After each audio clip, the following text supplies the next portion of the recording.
News. Headline, it's up on Infowars.com. Trendies want human driving banned. And then it ties into the establishment in publications from The Hill to Newsweek to Time the last 2 weeks, all calling for it. Oh, and guess what? The box is already in your car to track and control you and tax you. And then they're saying it'll save you money on top of the old tax, the gas tax, and the registration tax, and the tickets and everything. There'll be a new by-the-mile tax. Your car will be like a government Uber.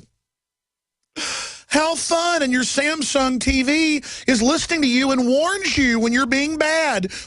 That's the next thing. In fact, Toyota has announced that they're going to be watching you with cameras that are wireless in all their new Toyotas. It was like 5 years ago. Now it's coming out next year, 2015. And they said that the computer will actually tell you when you're bad and send a report to the police.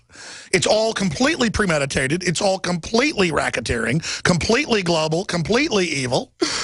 But Samsung says it's so cool. And again, I'm the radical kook for telling you about it 15 years at least before it was mainstream. See, but now they're rolling it out. I tried to warn you beforehand so we could get some opposition to it. And I don't want to sit up here and say, I told you, I told you, I told you. It's just that when I tell you and I mention EcoScience and the Club of Rome documents and show them on air and quote where they're from, and you can go to the library and find them.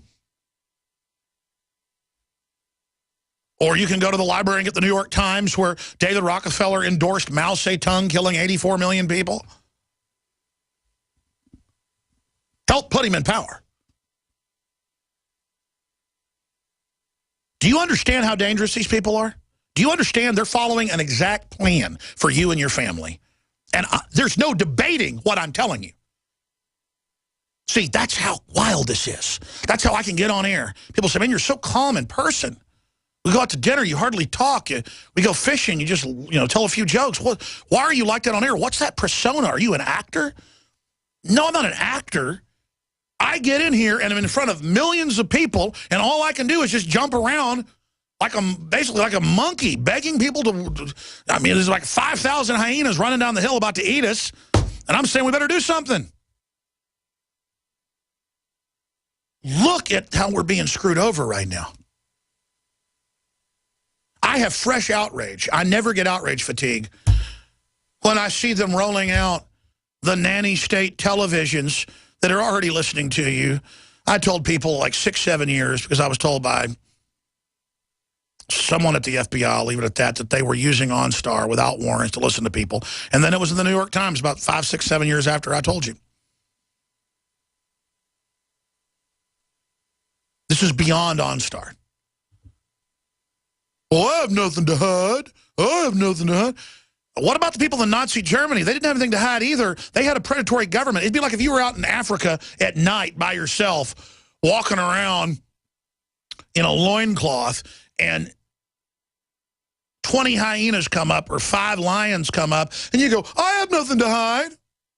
It's like a 16-year-old girl. Ted Bundy pulls up in the yellow Volkswagen at the mall. He's wearing a nice suit, non-threatening yellow bug. The 2 women that escaped said it was the non-threatening yellow bug, and he talked in a little soft voice. Hi, how you doing? Would you like to go get some ice cream or something? He'd pick real innocent-looking girls. Hi. Once you get in the car, you mind putting these handcuffs on or I'll blow your head off, whore. And that's who the New World Order is. Harry Reid and all that. Hi, I'm Harry Reid, a little non-threatening, nice old man, mafia don that runs Nevada. Hi, I'm a nice old man. Come on, kids, I got candy in the back of the white van. That's all these people are politically. Mega predators. And folks, Conrad Lorenz on human psychology and animal psychology, a great psychologist. You should go read his work. My dad had me read it when I was like 14. He said, you like these history books? Read this on militant enthusiasm and the fact that the most aggressive super predators are actually very loving and care about people because it's like a governor built in so you don't savage and attack everyone around you. I'll tell you right now, I'll be honest, people. I am meaner than hell, and I am a predator. But the difference is I don't have that psychopath programming where I want to prey on weak people. I want to deal with the scum and the bullies. That's a normal impulse of males to defend people.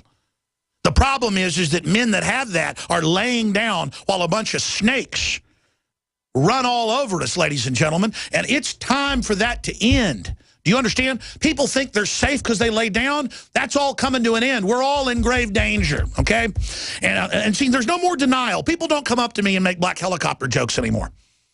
In fact, that's how I can tell the public's really woken up. I don't ever really get heckled anymore. I don't ever really have people come over and knock my glass over at a restaurant. That used to happen. Guys don't pull up on their big hogs, kind of right-wingers to make fun of me, and left-wingers don't, come up and boo me in restaurants. People aren't laughing anymore. And let me tell you something. You're really not going to be laughing when all this comes through. So, see, I'm not up here putting on a little NPR act for everybody when I sit there and I talk like the globalists talk and act like the globalists talk. Because, folks, I know how they are because I can look right into their minds. I can see what they see, think like they think. I know their game plans. I understand it just as good as they do. That's why they tried to recruit me. You understand that, ladies and gentlemen? So stop acting like a bunch of chumps out there. This is a serious emergency warning. Let's go ahead and talk to D.C. in Arizona. Thanks for holding. Hey, John, this is D.C. in Arizona. Just calling to give you some intel on what's going on in Arizona. I wanted to be pretty brief, so I'll get right to the point. SCR 1015. It's a 2013 concurrent resolution that was passed in the House of Representatives in Arizona. It's a proclamation supporting the Second Amendment. Of all the people that voted against this proclamation, all of them were Democrats but one. Key to this proclamation is all the members of these people agreed to essentially not consider new legislation that would infringe on the constitutional right of the Second Amendment. Yeah, that's a litmus test. If you're for abortion, especially partial birth, or you're for gun control, you need to be voted out of office. Absolutely. And back to my point, what's going on in Arizona is the Democrats are starting to take up much of the talking points that the conservatives and the Republicans are talking, and they're actually taking the words that many of us are familiar with in Arizona, such as independence. In Arizona, we have 1/3 independent, 1/3 Democrat, 1/3 Republican. The Democrats, through their progressive ideology, are taking the words and all the tactics that essentially the conservatives and the independents would use, and they're running it in their campaigns. If you watch Kristen Sinema, a lot of the people that are... I know. Hillary Clinton led the pack 4 months ago when she came out and said, I actually believe in the right to keep and bear arms. We shouldn't have more gun laws. And you know what? I don't think we should have open borders. We need to deport people. Pure fabricated baloney. And I've actually heard some conservative commentators going, I tell you, Hillary's getting a little bit sensible up there. Ugh. I mean, just the chumpness of it. I mean, how... I mean, I appreciate your call. I just cannot look at Hillary Clinton. My radio show would explode even faster and have more listeners if Hillary gets elected. I don't want her to get elected. If Jeb Bush gets elected, I'll have more listeners. Because people want me to attack folks. Well, if it's a Rand Paul or Ted Cruz, I'm not going to have anything to attack other than Democrats and rhinos and people.